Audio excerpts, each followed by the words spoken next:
We welcome in our studio Paul Niland, businessman and journalist, founder of Lifeline Ukraine. Paul has lived in Ukraine over 20 years and answers questions in an interview in this very studio. Hello, Mr. Niland. Hi, good evening. It's a pleasure to join you. Pleasure is all mine. Let's go straight forward to the questions. Well, Ukraine on its way to NATO. Is NATO even somewhat aware of what's going on, that we are on our way? Well, I mean, because from what I see nothing. I only hear things, sometimes stupid. Someone says cowardly things like fears of escalation, which I don't understand. I don't know what is that. And artificial reason to deprive us of using that shelter of NATO. So my question is that real after all that we will become at some point a part of NATO or not? I think there's an irony in the fact that this is the question that we start our interview with, right? There are many people around the world who genuinely believe that the reason why there is a war in Ukraine now is because Ukraine is being dragged into NATO. And Right. the question that we're actually asking is that ever going to happen or not? The reality is that there are 32 members of NATO now, and NATO decisions require unanimity. And there are some members of the bloc who will essentially be backing the Kremlin's position, and we know who they are. We know that it's Oh, Robert yeah. Fico in Slovakia, it's Viktor Orban in Hungary, but Yeah. in the same way as they block also everything that's coming from the EU, the aid packages that they've clearly stood in the way of. Right. What actually happens is that there is a pressure that comes from the majority of the members, and eventually they concede. And although they've held things up for some time, the packages get passed. And I think the same is going to Yeah. happen with NATO. I think there's going to be some objections. I think there's going to be some standouts. But as Kiev has pointed out in the last 24 hours, the majority of NATO members want to see Ukraine in, and the majority of Ukrainians want to join. That's all that matters.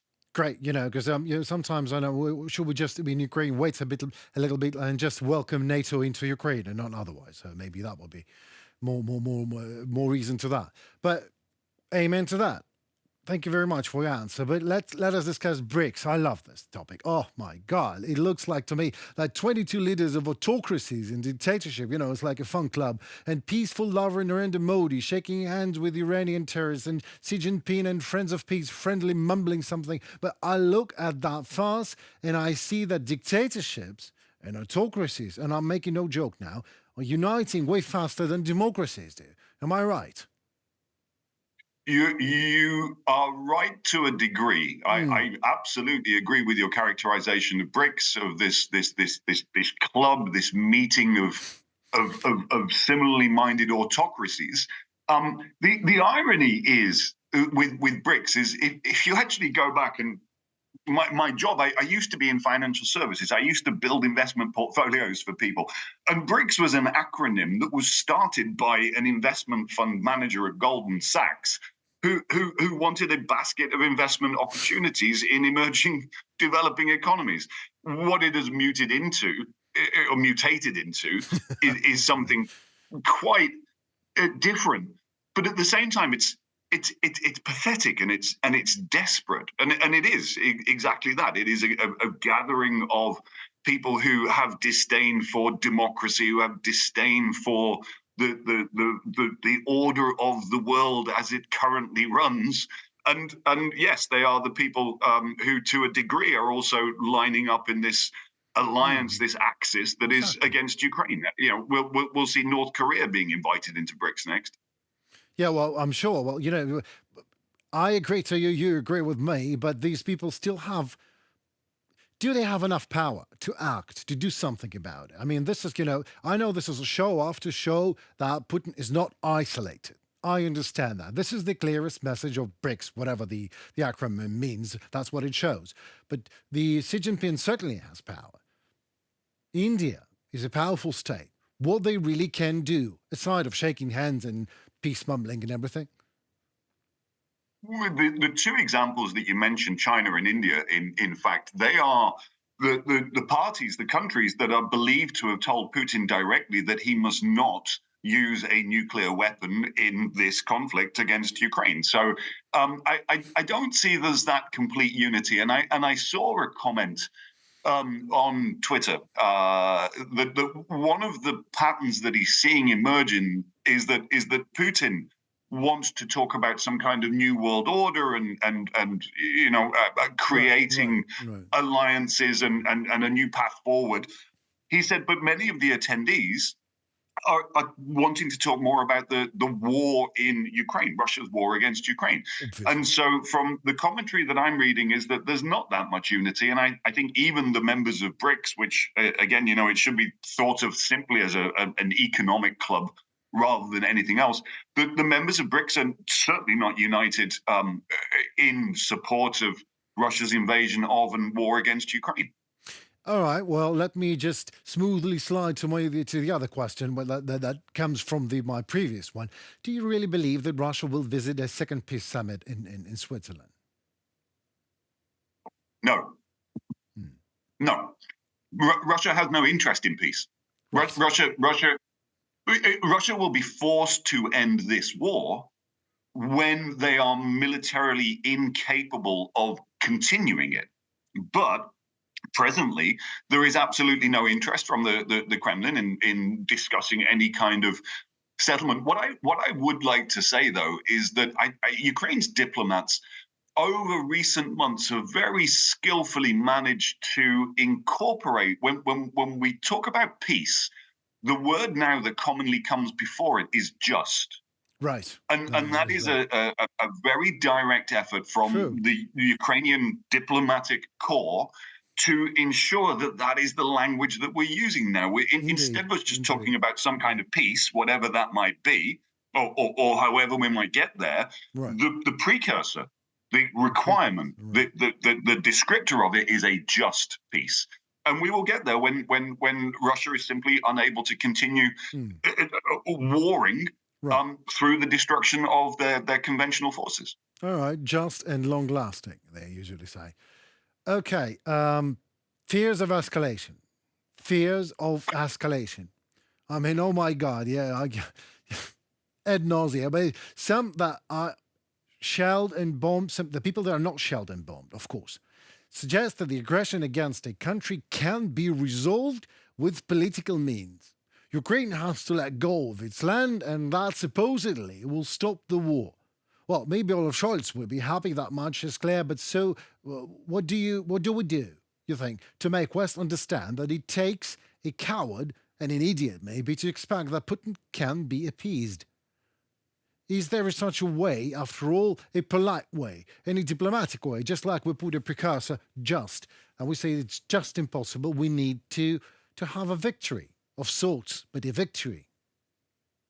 So I think there are two very different things, and both need to be addressed. The one thing that you asked about was escalation management, and then you also talked about the kind of concessions sometimes people who are not being bombed and shelled are asking that people who are being bombed and shelled should make, as in giving up land or territory. So let's address them both differently. The escalation management thing, we've seen it repeatedly, time and time again, a fear of providing Ukraine with the equipment that Ukraine is requesting because Ukraine desperately needs it. And so we saw it with tanks, and it required a coalition of countries that would all commit at the same time to be a part of this. And so the fear was that providing main battle tanks to Ukraine would be an escalation. It was overcome. The same has been overcome with providing modern fighter jets, although we don't have anything like the quantity of them that we need. But we've seen many times fears of escalation are nothing. And actually, we should consider them much the same way as we consider whatever red lines Putin's talking about. They're also nothing. The secondary point about the kind of concessions people are asking that Ukraine might make, this point is made most strongly, I believe, by people like Professor Timothy Snyder, right, who points out that it's not a matter of trading land And why would anybody assume that that land might belong to Russia or Russia should be entitled to it for some reason? There's absolutely no basis to that anyway. Right, But right. it's not the land. It's not a question of the land. It's a question of the fate of the people who are living there. And everywhere that has been liberated from Russian occupation, what have we found? We found it time and time again. There are torture chambers everywhere. They disappear people from the street. They execute people who are hostile to their occupation, and so there is an ongoing extermination of Extermination. the Okay. Ukrainian people with Ukrainian patriotism on Ukrainian lands. That's why land cannot be given up. It's about the people who are there. Thank you so very much for your passion. And last thing, well, but you lived in Ukraine for more than 20 years. This is why you totally understand what it takes, to live here and today. So, last question for today. Do you really believe that these restrictions in terms of long-range weapons will be lifted at some point? Yes. Yes, I do, and to a degree they already have been. So, for example, the French have been very open in Right. saying that they don't mind their Scalp missiles being used, and they were recently used to very, very good effect. Although it was a different kind of missile that was used on a Russian. It was a dormitory for drone operators, I believe, but it blew up spectacularly. And I mean, like we have the Netherlands saying that the F-16s that they're provided can be used wherever Ukraine deems them to be most effective. So.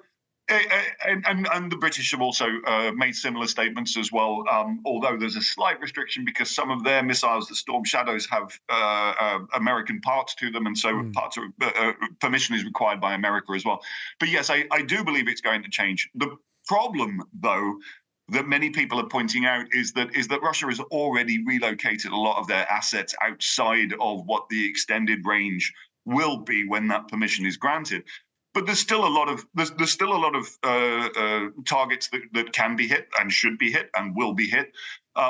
It's a matter of time, and what the decision makers need to realize is that time costs lives. Mm. It's not just delaying a decision means it's going to be in 2 weeks or in a month when we can take out that Yeah. airfield or hangar or whatever ammunition storage location. It's not a matter of time until we get that permission. It's the lives that are lost in the meantime. That's the calculation. Absolutely. And in terms of these components and parts in F-16s and the permissions that needs to be asked, I wonder why Russia is not asking American and German permission if they have, the microchips in each and every Russian missile has Western components in it. I just would love to see Putin asking his permission on that and doing that, but that's just a rhetorical question, of course. So Mhm. thank you so very much for your passion and for your standing with Ukraine and for your Lifeline Ukraine and for your expertise. I would love to have to talk to you again in this studio when you have chance. Henry, it would be a pleasure to come on your show and talk through the issues that are affecting Ukraine. This is my home. This is where I live, and I've been here for 21 years. I am passionate about this country because it deserves it. Paul Niland, businessman and journalist, founder of Lifeline Ukraine. Paul is living in Ukraine and lived here for more than 20 years, 21 years actually, and he answered all our questions. Thank you so very much. Goodbye.